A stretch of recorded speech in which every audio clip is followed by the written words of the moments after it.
그들이 전에 맹인이었던 사람을 데리고 바리새인들에게 갔더라. 예수께서 진흙을 이겨 눈을 뜨게 하신 날은 안식일이라.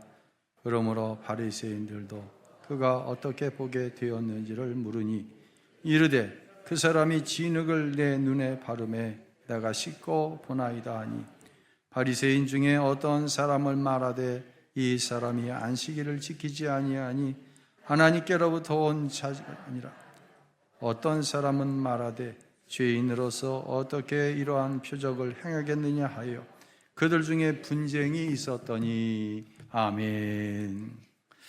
아유, 날씨가 너무 추운 날이 오래 지속됩니다. 아유, 군에 있는 우리 한결이하고 우리 현민이 얼마나 추울까요? 너무 추울 것 같아. 예. 그치? 응? 예. 그냥 연어의 겨울 같지가 않지. 예? 이게 부모다움이에요. 남의 일 하는 거, 남의 얘기 하는 거하고 내 얘기하고 다르죠. 그런 생각을 전 참 많이 해요. 목회를 하면서. 좋은 신앙은 뭔가? 여러분, 좋은 신앙이 뭐예요? 도대체 좋은 신앙이 뭔가? 이건 그냥 생각을 하는 게 아니라 고민도 많이 해요, 저는. 왜? 첫째, 내가 좋은 신앙인이어야 되고, 여러분이 좋은 신앙인이어야 되니까. 저는 아주 오래전부터 이 답을 이렇게 갖고 있어요. 사람다움이 가장 좋은 신앙이다. 하나님께서 사람을 만드시되 자기의 형상대로 만드셨다고 그랬거든요. 그러니까 가장 사람다움은 하나님의 형상대로 살아가는 거예요. 대단한 사람이 신앙이 좋은 사람이 아니다는 거예요. 저는 이걸 굉장히 단호하게 거부해요. 대단한 일 하는 사람이 신앙이 좋다? 저는 단호하게 거부합니다. 그럼 대단한 일 하는 사람 교회 없으면 교회가 어떻게 돌아가요? 교회는 하나님의 것입니다. 이건 대원칙이에요. 저는 이 부분에서 흔들려 본 적이 없어요.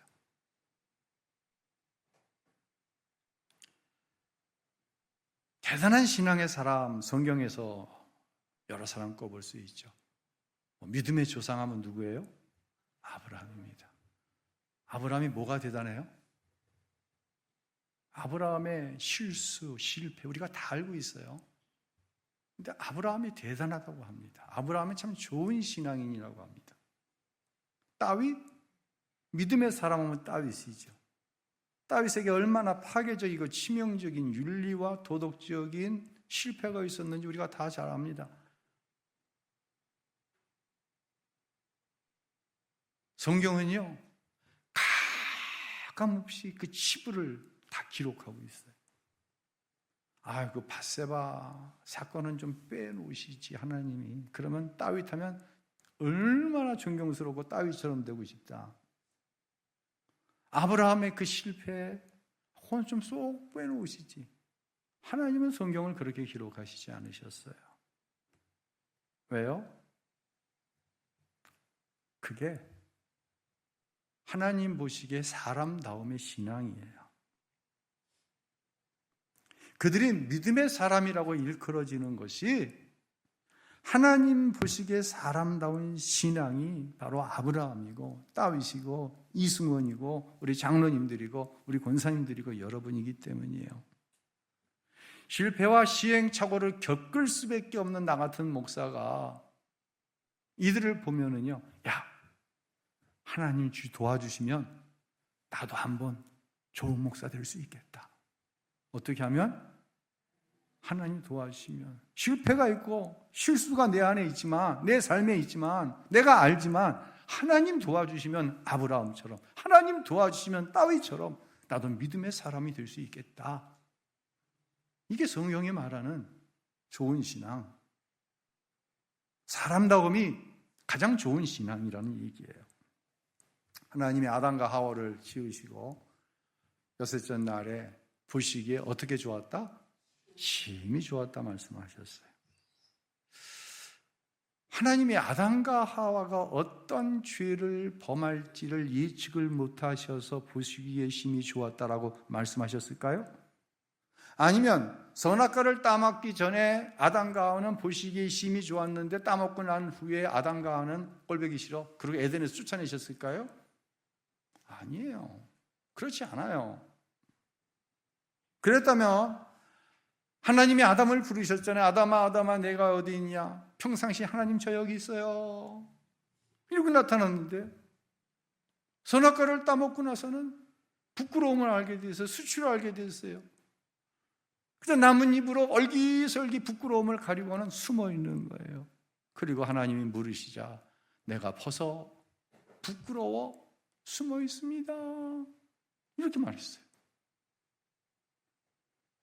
만약에 죄를 짓기 전에 아담과 하와는 심히 보기 좋고 죄를 지은 이후에 아담과 하와는 꼴보기 싫으면은 그냥 벌거벗은 채로 에덴에서 내쫓아 버리셨을 거예요. 그런데 하나님은 그렇게 하지 않으셨어요. 아담과 하와에게 짐승을 잡아 가죽으로 옷을 해서 입히셨어요. 하나님께서.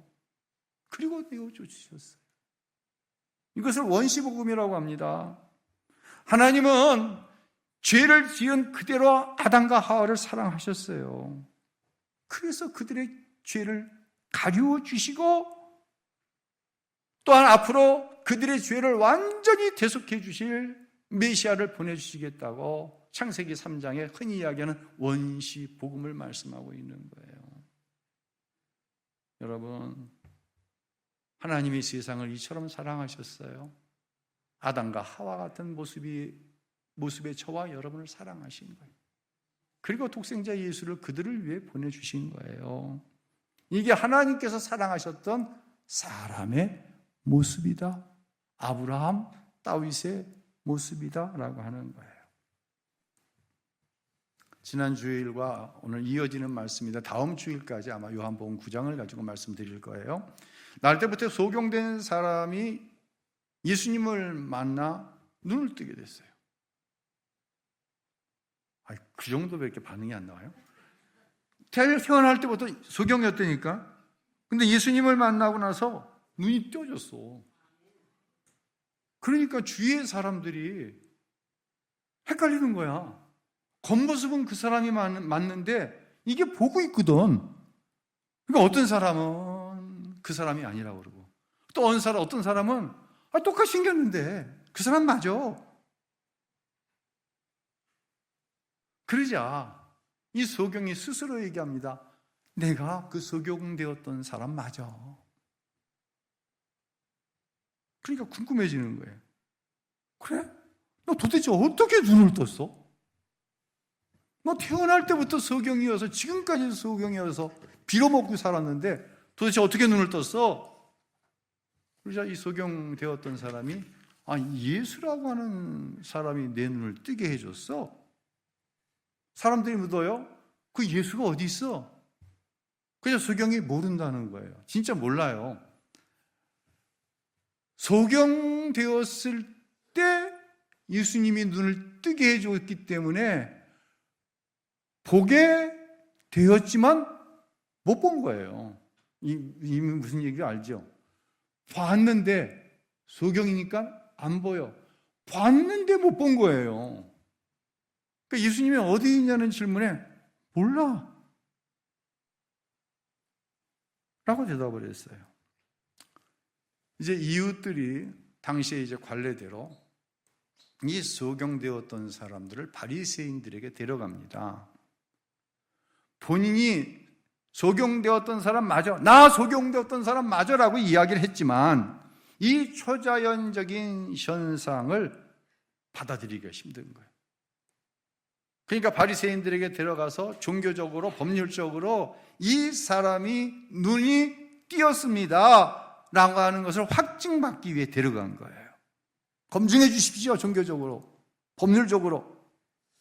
여러분, 여러분에게 만약 그런 사람을 데리고 왔다고 한다면 여러분 뭐라고 그러실 거예요? 뭐라고 할 말이 뭐가 있어? 까무러 치는 거지. 우와, 너무 잘 됐다. 그냥 너무 축하해. 어떻게 그런 일이 일어날 수 있어? 정말 대단한 일이 일어났네. 이건 무조건 축하해야 될 일이죠. 그런데 오늘 본문 가운데 누가 묻지 않은 이야기가 쑥 하고 14절에 끼어 들어옵니다. 14절 우리말 성경을 한번 읽어보겠습니다. 예수께서 진흙을 이겨 그 사람의 눈을 뜨게 하신 날은 안식일이었습니다. 이 말씀이 갑자기 쑥 끼어 들어와요. 그랬더니 이 지겨운 종교가들이 무슨 거룩한 척을 하는지 아십니까? 16절 다 같이 읽겠습니다. 이 사람이 안식일을 지키지 않은 것을 보니 하나님으로부터 온 것이 아니다. 안식일을 지키지 않았기 때문에 이 소경된 사람이 눈 뜬 이 기적은 하나님이 하신 게 아니라는 얘기예요.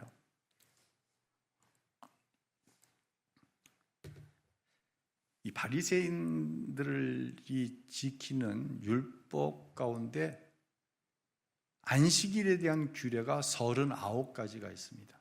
그 중에 하나가 반죽하면 안 된다는 겁니다. 어떤 날? 안식일 날.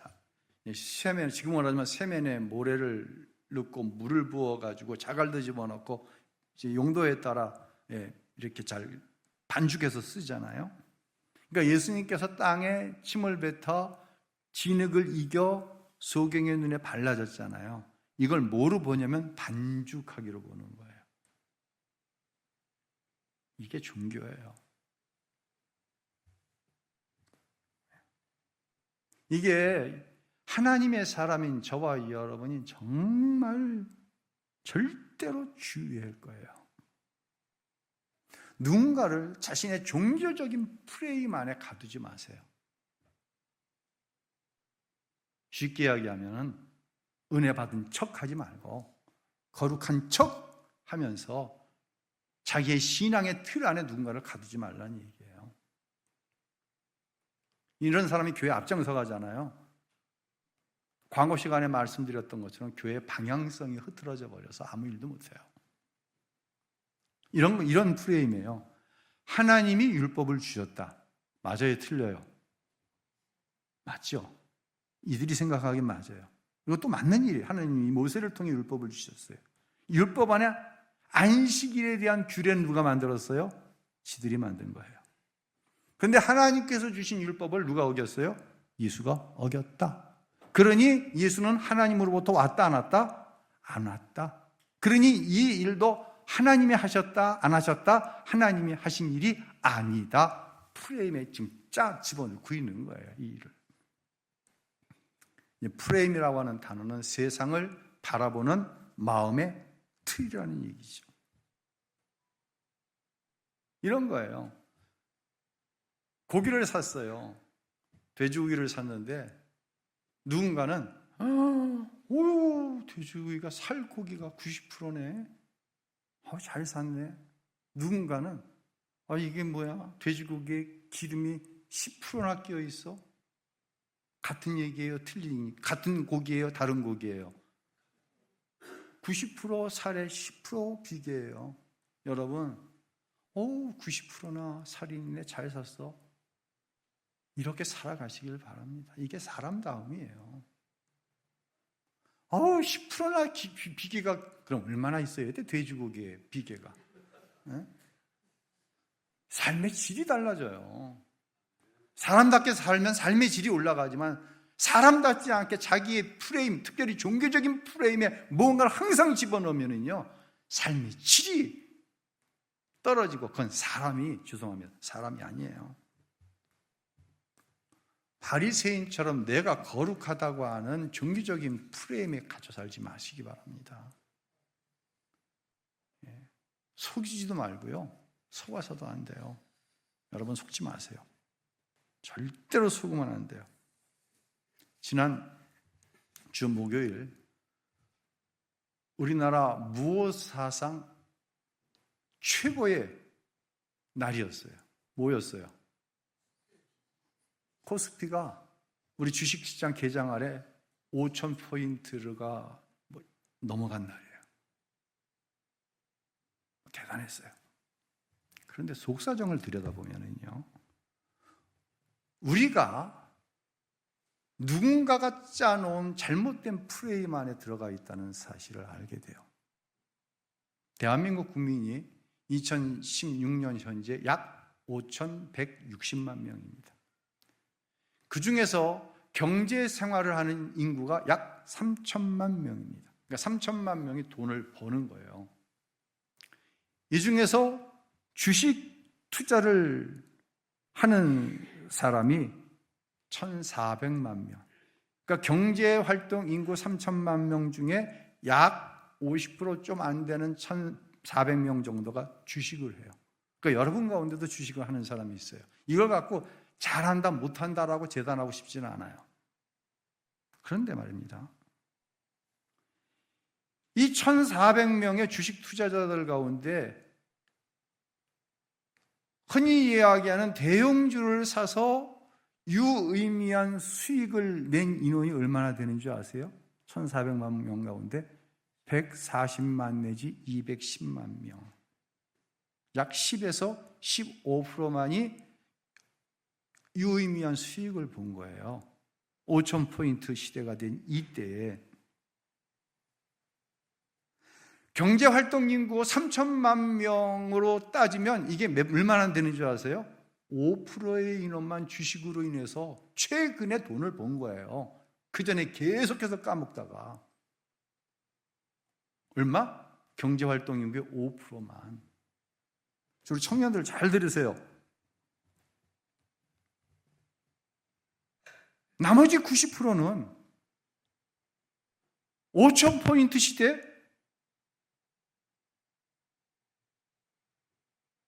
뭘 생각을 했어요, 그때? 막 올라가. 3,000에서 4,000, 4,000에서, 이거 정부가 얘기한 대로 5,000포인트 같은, 무슨 생각했어요, 여러분? 영끌해서라도 주식을 사야 되겠다.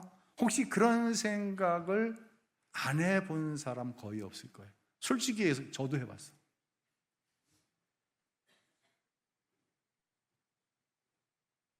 영끌해서라도 나도 한번 올라타야 되겠다. 근데 5,000포인트가 넘어가니까 이 생각이 무슨 생각으로 바뀌는지 아세요? 이 바보 같은 놈. 야, 이 바보야. 남들 다 떼돈 벌었다는데 그걸 못하냐, 그걸 못하냐. 야, 이 바보야. 그렇게 스스로에게 얘기했던 사람 한번 손 들어봐. 손 안 드네. 다 해놓고는. 지금 우리 사회가 이루고 있는 거예요. 정신 바짝 차려야 돼요. 심천보 지사님 그래 안 그래? 그렇지. 네. 3주 동안 안 보여요. 베트남 출장 가거든. 그러니까 기타 없다고 뭐라고 그러지 마세요.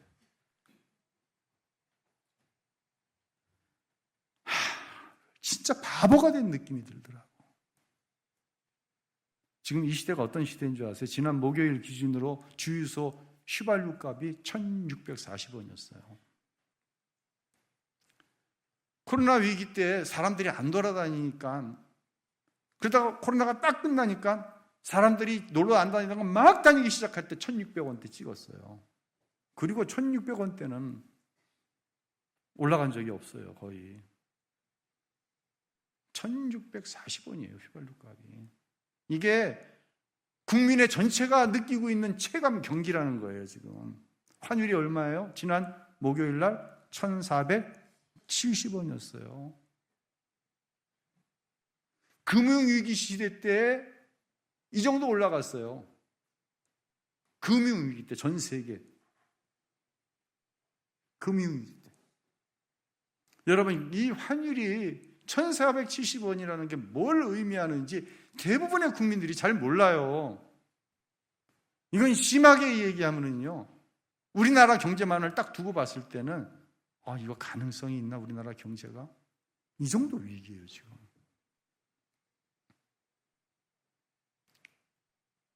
(5%가) 이전부터 계속도 아니고 지난 몇 개월 동안 주가가 급상승해가지고 이 프레임 안에 갇혀갖고 휘발유 값이, 환율이 이런데 이거 심각한 거예요.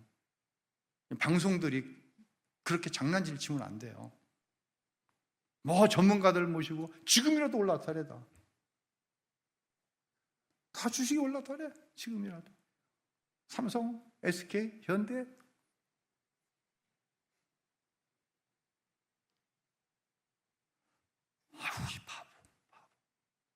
바보. 전 국민을 바보로 만드는 거예요. 경제, 정치, 문화, 교육, 종교까지. 대한민국 사회 요소요소에 이 바리새인들이 짜놓은 프레임 같은 경제적인 프레임, 문화적인 프레임, 교육의 프레임, 종교라고 하는 프레임에 갇혀가지고요, 꼼짝달싹 못하는 사람들이 너무너무 많은 거예요. 저와 여러분은 그 프레임 안에 걸려들면 안 돼요. 적어도 성령으로 거듭난 그리스도인이라고 한다면 지금 우리 시대가 하나님의 도우심 없이는 절대로 한 걸음도 나아갈 수 없는 광야에 서 있다고 하는 사실을 고백하고 하나님 만나기를 힘써야 돼요. 이제 이 바리새인이 소경되었던 사람에게 이런 질문을 해요. 얼마나 지겨운가 보세요. 이 종교가. 너는 예수를 누구라고 생각하냐? 이게 왜 중요한데? 도대체 눈 떴는데 축하해. 대단한 일이네. 너는 예수를 누구라고 생각하냐는 거야. 그러니까 이 소경되었던 사람이 예언자입니다 라고 대답하는 거야. 그러니까 자기들이 짜놓은 프레임 안으로 안 들어오는 거예요, 소경이. 그러니까 부모를 부르네, 이번엔. 부모는 이걸 자기들이 느낀 대로 얘기하면은 쫓겨나, 유대교에서. 그러니까 내 아들이 다 컸는데 아들에게 물어보지 뭐 이런 걸 부모한테 물어보냐고. 그러니까 두 번째 소경에게 또 묻습니다. 예수가 어떻게 내 두 눈을 뜨게 했냐? 어떻게는 뭐 한 거예요? 진흙 이겨서 반죽한 거. 요 프레임 안으로 집어넣으려고. 그러니까 치유받은 이 소경되었던 사람이 이번에는 신경질적으로 얘기하는 거예요. 단호하게 얘기하는 거예요. 27절 읽습니다. 내가 이미 말씀드렸는데도 당신들은 고지 듣지 않았습니다. 왜 똑같은 말을 자꾸 들으려고 합니까? 당신들도 그분의 제자가 되고 싶습니까? 사실을 사실대로 말하는데 자기가 예수가 자기를 치유해 줬고 자기가 생각했던 그분은 예언자야. 예언자가 아니면 이런 일을 행할 수가 없어. 아직 그리스도 메시아라는 고백은 나오지 않았어요. 바리새인들이 짜놓은 프레임에 집어넣을 수가 없는 거야. 예수는 하나님께로부터 온 자가 아니고 하나님으로부터가 아니면 이 일이 어떻게 일어나? 근데 아니라는 거야, 바리새인들은.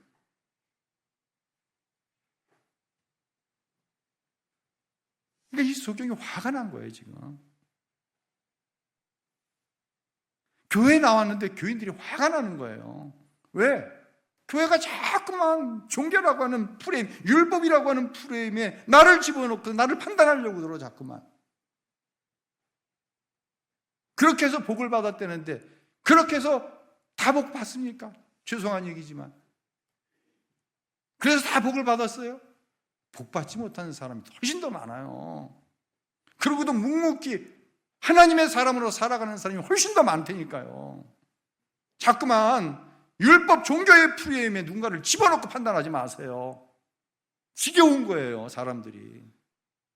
말도 하기 싫은 거예요. 말도 섞기 싫은 거예요, 교회 나와서. 이렇게 되면 안 돼요.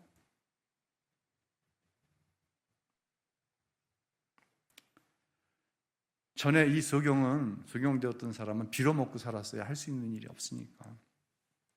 근데 진리이신 예수님을 만나고 나니까 이 종교가들이 지겨운 거예요.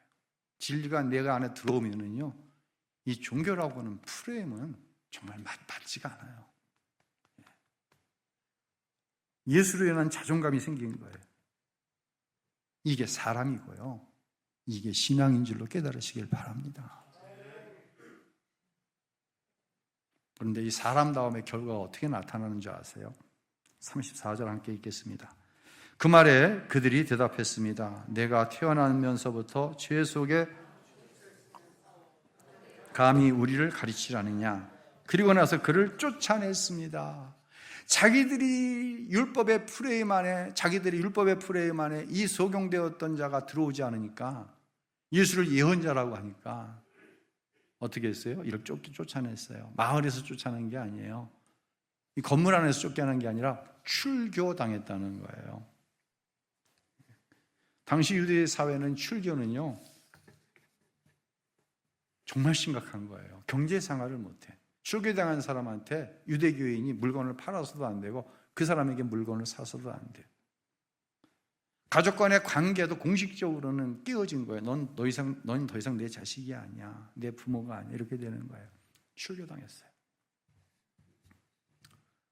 지난주 월요일 날 목사님들하고 제가 여러분이 신의 악단 하도 이야기를 하셔서 신의 악단이라는 영화를 보러 갔어요.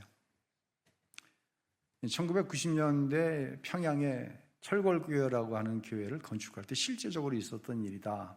탈북한 사람들이 이야기한 거를 주제로 해가지고 이 영화를 만들었다고 그러더라고요.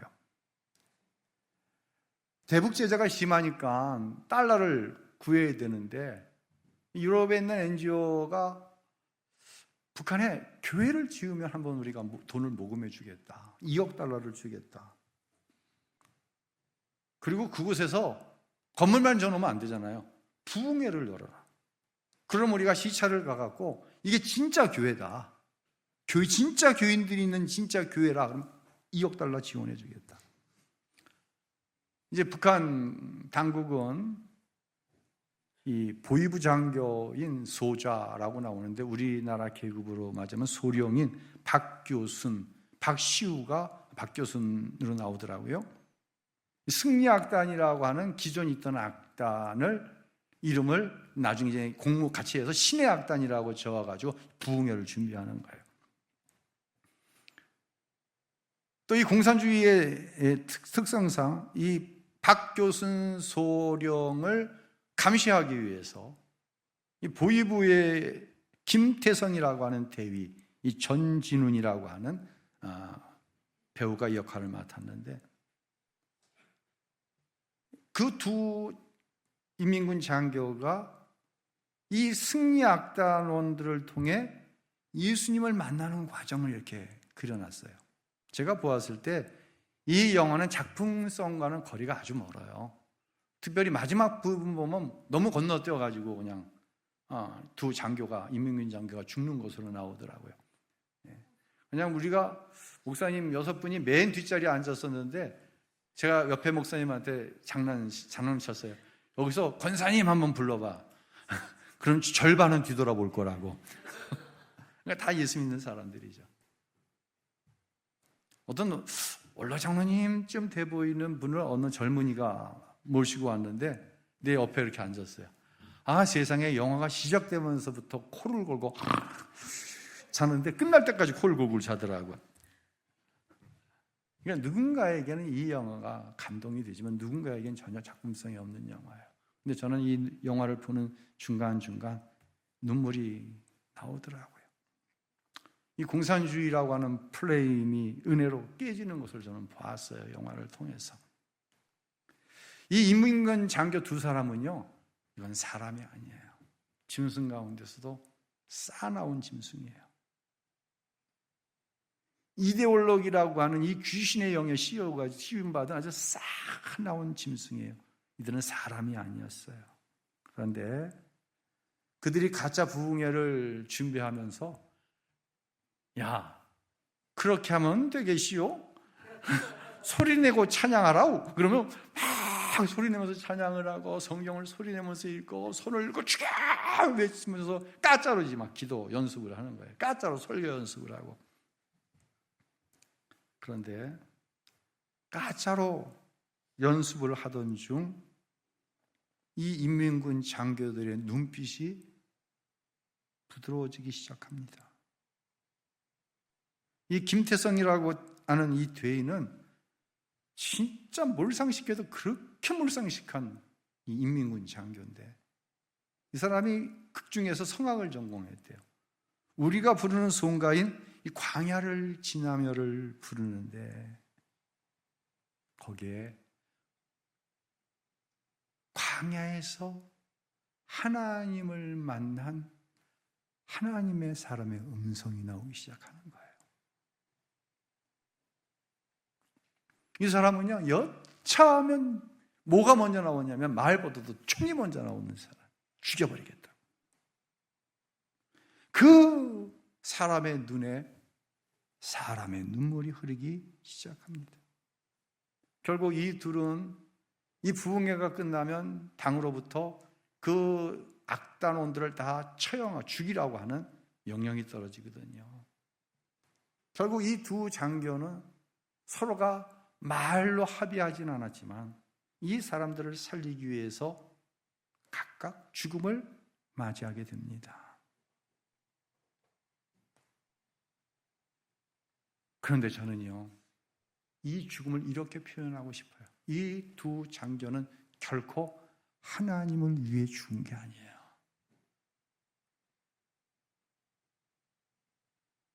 하나님을 위해 죽은 게 아니에요. 자기가 사랑하게 된 사람들을 위해 죽은 거예요. 교회 안에 하나님 위해 산다고 하는 사람 많아요. 그런데 예수님처럼 사는 사람은 얼마나 있을까? 이게 여러분의 담임 목사가 좋은 신앙이란 무엇인가에 대해서 고민하는 거예요. 여러분을 축복하고 싶어요. 예수님을 위해 살겠다는 종교가가 되지 마십시오. 예수님처럼 사는 사람이 되십시오. 그게 하나님께서 우리에게 원하시는 신앙입니다.